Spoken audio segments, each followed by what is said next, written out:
Hello dear student, আমি future team study centre থেকে আছি শাহিন। আজকে তোমাদের আমি পড়াবো খাদ্যের উপাদান নিয়ে। তো খাদ্যের উপাদানটা আজকে আমরা ভালো করে বোঝার চেষ্টা করব।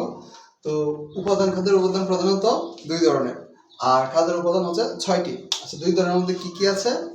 একটা হচ্ছে মুখ্য উপাদান আর একটা হচ্ছে সহায়ক উপাদান। মুখ্য উপাদানে খাদ্যের কি কি আছে? খাদ্যের শর্করা আছে, আমিষ আছে, আর কি আছে? স্নেহ আছে। আর সহায়ক উপাদানের মধ্যে কি আছে? ভিটামিন, খনিজ লবণ, পানি। আরেকটা অংশ আছে এই যে রাফেজ বা আঁশ। তো মুখ্য উপাদানের শর্করা, আমরা জানি খাদ্যের প্রধান উপাদান কি? শর্করা।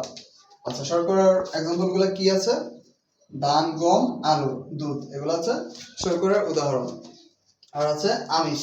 আমিষের উদাহরণগুলো কি? আমরা সবাই জানি মাছ, মাংস, দুধ, ডিম, এগুলো হচ্ছে আমিষ।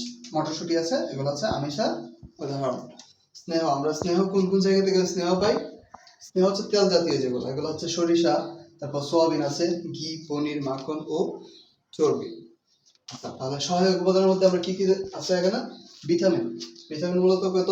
6 ধরনের। ভিটামিন 6 ধরনের, A B C D E কে। আচ্ছা, এখানে একটা নোট করার বিষয় হচ্ছে পানিতে কোন কোন ভিটামিন গুলো দ্রবীভূত হয়। পানির মধ্যে আছে ভিটামিন বি কমপ্লেক্স এবং ভিটামিন সি, এগুলো কি পানিতে দ্রবীভূত হয়। একটা হচ্ছে খনিজ লবণ। খনিজ লবণের উপাদান এগুলো একবার মুখস্থ করে বলবো, ঠিক আছে? এগুলো হচ্ছে ফেরাস বা লৌহ, ক্যালসিয়াম, পটাশিয়াম, ফসফরাস, এগুলো হচ্ছে কি খনিজ লবণের উদাহরণ। আর পানির মধ্যে আছে, দেখো পানিটা এখানে তোমাদের এটা একটু দেখে রাখা জরুরি। এগুলো এমসিকিউ তে আসতে পারে, যদি এগুলো তোমাদের তেমন একটা ইম্পর্টেন্ট না, কিন্তু জেনে রাখলে এগুলো ভালো। যেমন পানির উপাদান আমরা কি জানি? পানির রাসায়নিক নাম H2O। H2O। আচ্ছা, আর D2O কি? D2O মানে হচ্ছে ভারী পানি। যদি কখনো প্রশ্ন আসে যে ভারী পানির সংকেত কি, তো এটা হচ্ছে D2O। আর যদি বলে অতি ভারী পানি, অতি ভারী পানির সংকেত কি? এটা হচ্ছে T2O। T2O।